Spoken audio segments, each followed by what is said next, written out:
ప్రజల తరఫున డాక్టర్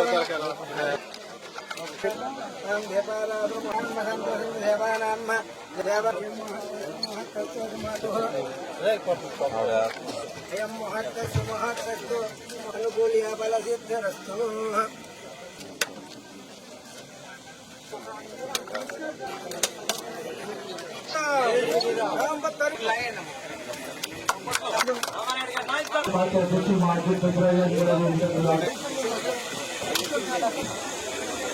అందుబాటులో ఉంటే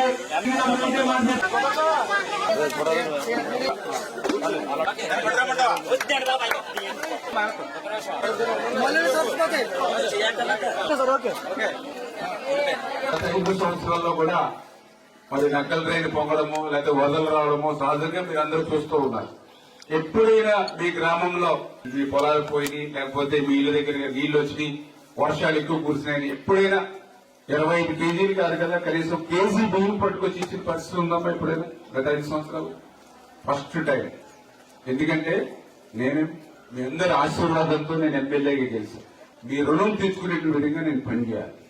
అందుకే అధికారులకు కూడా నేను ఎక్కడున్నా, అమరావతిలో ఉన్నా, హైదరాబాద్ లో ఉన్నా, బెంగళూరులో ఉన్నా, లేకపోతే వైజాగ్ లో ఉన్నా, ఎక్కడ నేను నా ఇరిగేషన్ శాఖ పని మీద నేను ఎక్కడ ఉన్నా నా నియోజకవర్గానికి సంబంధించిన ప్రజలు ఎక్కడ కూడా ఇబ్బంది పడకూడదు. అందుకే గతంలో ఏ ప్రజాప్రతినిధి ఏ ప్రభుత్వం మీకు సాయం అందించకపోయినా నేను ఈ రోజు మరి అధికారులతో మాట్లాడుకుని ఆ సాయాన్ని మీకు అందజేస్తున్నాను. మీకనే కాదు, కామట్లపాలెమే కాదు, ఏదైతే 10,000 కంచుస్తంభపాలెం, బోరుగుపల్లి, దొడ్డిపట్ల, అబ్బరాజపాలెం, గంగరపాలెం, లక్ష్మీపాలెం, ఎలమంచిల్లంక, ఏనువాన్లంక, కనకాయలంక, పెదలంక, బాడవ, మరి ఒడ్డిలంక, నార్లమేక, కట్టుపాలెం, మరి ఏదైతే ఇక్కడ కాంబట్లపాలెం, చిన్నదీప, ఇట్లా ఏదైతే కొంచెం లోతట్టు ఏరియాలు ఏవైతే ఉన్నాయో, ఆఖరి గుంపర్లో కూడా కొన్ని నీళ్లు దెబ్బతిన్నాయంటే నీళ్లు వచ్చినాయంటే వాడికి కూడా మనం చెప్పాం,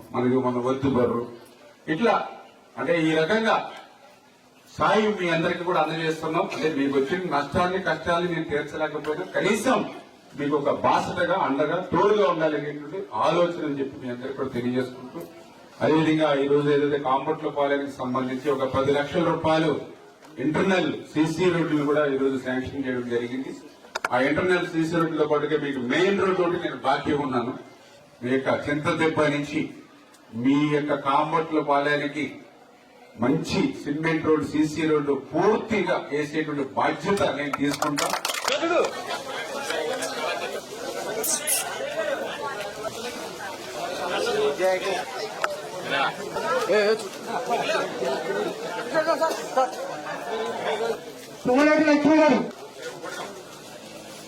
గతంలో ఎప్పుడు ఏ ప్రభుత్వము కూడా ఇటువంటి సాయం చేయనటువంటి స్థితిలో ఈరోజు మేము అధికారులతో మాట్లాడి గుంపర్రు గ్రామంలో కూడా ఆ నీళ్లు వచ్చినటువంటి ఇళ్లను గుర్తించి వాళ్ళకి వాటి వచ్చి 25 కేజీల బియ్యం, కేజీ కందిపప్పు, కేజీ ఆయిల్ ప్యాకెట్, కేజీ బంగాళదుంపలు, కేజీ ఉల్లిపాయలు ఈరోజు మేము అందజేస్తున్నాం.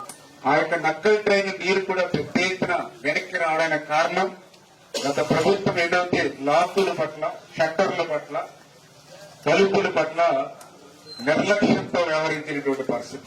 ఆ గోదావరి వరద నీరు నక్కల్ ట్రైన్ కి రాకుండా ఉండాలి అంటే ఆ యొక్క అవుట్ ఫాల్ స్లూయిస్ ఏదైతే ఉందో దాని డోర్స్ క్లోజ్ చేద్దామని చెప్పి అధికారులు ప్రయత్నం చేస్తే ఆ డోరు కొట్టుకుపోయినటువంటి పరిస్థితి. గత 5 సంవత్సరాలలో కనీసం గ్రీస్ కూడా పెట్టక మెయింటెనెన్స్ చేయకపోవడం వల్ల ఈ రోజు ముట్టుకుంటే ఊడిపోయేటువంటి పరిస్థితిలో ఈ రోజు ఉంది. ఇప్పటికిప్పుడు ఇమ్మీడియట్లీ దానికి 8 లక్షల రూపాయలు కేటాయించి యుద్ధ ప్రాతిక మీద కొవ్వూరులో ఆ డోర్ ని తయారు చేయించి నిన్న వాటర్ తగ్గిన తర్వాత ఆ డోర్ బిగించాం, కొత్త డోర్.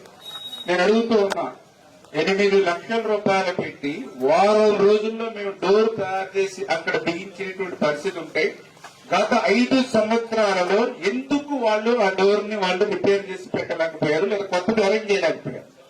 ఆ వైఎస్ఆర్సీపీ నాయకుల ఆలోచన అంతా కూడా ఇసుకలో ఎంత దోచుకోవాలి, లిక్కర్ లో ఎంత దోచుకోవాలి, ఏదైతే మైన్స్ లో ఎంత దోచుకోవాలి, ల్యాండ్స్ లో ఎంత దోచుకోవాలి, దాని మీద దృష్టి పెట్టారు తప్ప మన సంక్షేమం, మన అభివృద్ధి మీద దృష్టి పెట్టాల.